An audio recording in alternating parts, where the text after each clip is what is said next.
doa secara individu, tetapi yang paling terbaik adalah doa yang dibuat secara berjemaah, dibuat secara beramai-ramai. Sebab tu saya sebut dekat Haji Rahim, saya kata kumpulkanlah sebanyak mana orang yang ada, inisiatif kita sendiri. Mudah-mudahan dengan berkat kedatangan tuan-tuan, berkat amalan-amalan soleh dan berkat rahmat Allah kepada anak-anak kita, hak datang ni, hak kecil-kecil ni, kerana yang kecil-kecil ni mungkin Allah sayang lebih, mungkin Allah kurang sayang kita sebab banyak dosa. Sebab tu sekejap lagi kita nak taubat kepada Allah Subhanahu Wa Taala. Kemudian kita akan buat solat istisqa, iaitu 2 rakaat solat. Macam mana cara nak buat solat istisqa? Iaitu solat istisqa ni tuntutan iaitu yang dibuat oleh Nabi kita Muhammad sallallahu alaihi wasallam. Kata Nabi, mafhum dia, kalau bila mana tidak berlakunya air daripada langit tak turun, bila berlakunya kemarau, bila berlakunya bencana, 2 rakaat solat kata Nabi. 2 rakaat solat iaitu solat yang dinamakan solat istisqa. Istisqa ni datang daripada kalimah saqa. Saqa ni maknanya minta Allah bagi minum. Saqa maksudnya mengalirkan air daripada langit. Saqa juga maksud turunkan hujan ataupun sejukkan. So kita nak minta ke Allah sejukkan kita. Maksud sejukkan kita, turunkan hujan. Baik, yang keduanya pula minta Allah turunkan air ataupun keluarkan air daripada bumi. Dalam keadaan hari ni orang duk cerita, kalau Melaka ni kalau sampai hujung bulan ni air hujan tak turun, terpaksa catup air. Maka ni saja peluang kita yang ada. Kita tak boleh nak buat apa pun. Sebagaimana yang saya bacakan tadi, insya-Allah kita akan sebut lebih lanjut dalam khutbah istisqa kita. Baik, cara macam mana nak buat istisqa, dia sunat. Sebagaimana saya sebutkan pada kelas yang lalu, siapa yang hadir, sunat istisqa dibuat di tengah padang. Sebab tu yang kita pilih padang.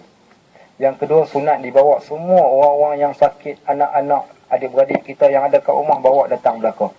Yang tak boleh solat pun sunat juga untuk datang. Bahkan sampai ada riwayat mengatakan dibolehkan dijemput sekali bukan Islam walaupun dia tak solat. Sebab apa? Sebab nak pohon rahmat daripada Allah. Kemudian yang pula sunat juga dibawa binatang ternak, tapi tak nampak lembu ke bawah pun. Ada yang bawa lembu ke bawah kan? Ayam.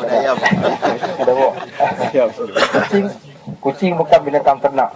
Kucing kita tak panggil binatang ternak. Kucing kita panggil binatang peliharaan. Boleh juga ada kalau nak bawa kucing pun. Baik.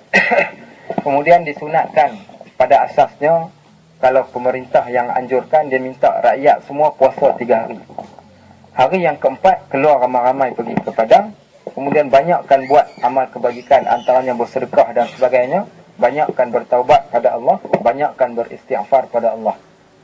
Datang paling afdal, datang berjalan kaki. Tapi tengok ada juga kereta ni. Datang jalan kaki, naik kereta belakang.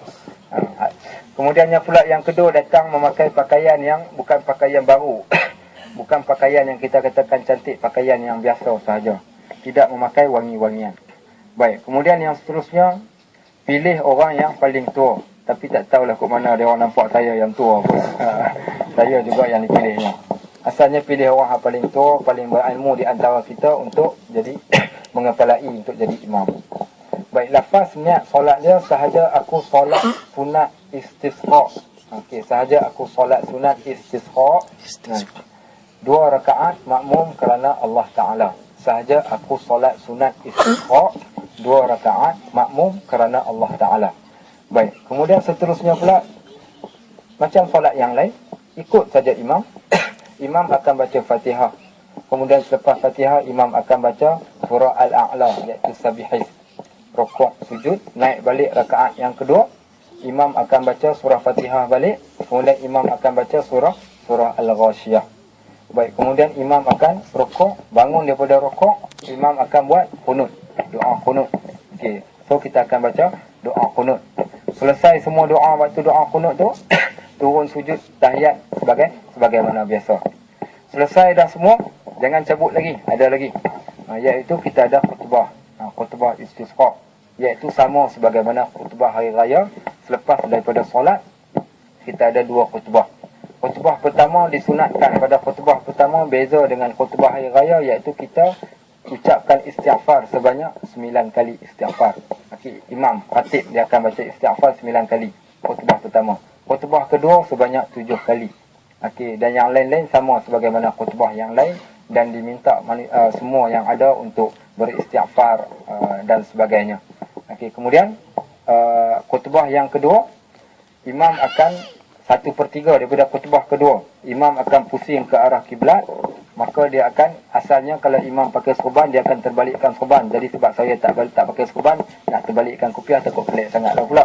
Okey, saya tak terbalikkan apa-apa. Okey, saya akan menghadap ke arah kiblat, saya akan sambung dengan doa. Doa kepada Allah Subhanahu Wa Taala sampailah kepada dekat-dekat hampir selesai, saya akan pusing balik ke arah ni. Hak tu tuan-tuan tak payah ikut pusing dengan saya sekali.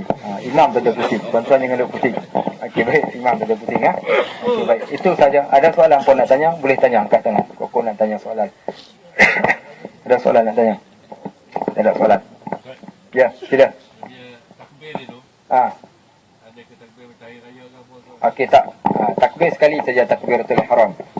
Ada satu tempat di Bukit Beruang 2 hari 3 hari yang lepas, ada orang main dia beritahu saya, ustaz tu jadi imam buat solat istisqa, dia takbir tapi istighfar. Waktu takbir 7 kali 9 kali takbir, setiap kali takbir dia istighfar. Okey, saya kata tak ikut apa yang datang daripada kitab-kitab fiqh. Tak diminta pun untuk takbir dan istighfar. Cukup istighfar ketika mana khutbah dan solat 2 rakaat sebagaimana solat-solat yang lain. Takbir biasa macam takbiratul ihram yang lain. Itu saja. Baik. Ada soalan lain? Ya. Okey, wallahu taala alam bisawab. Solat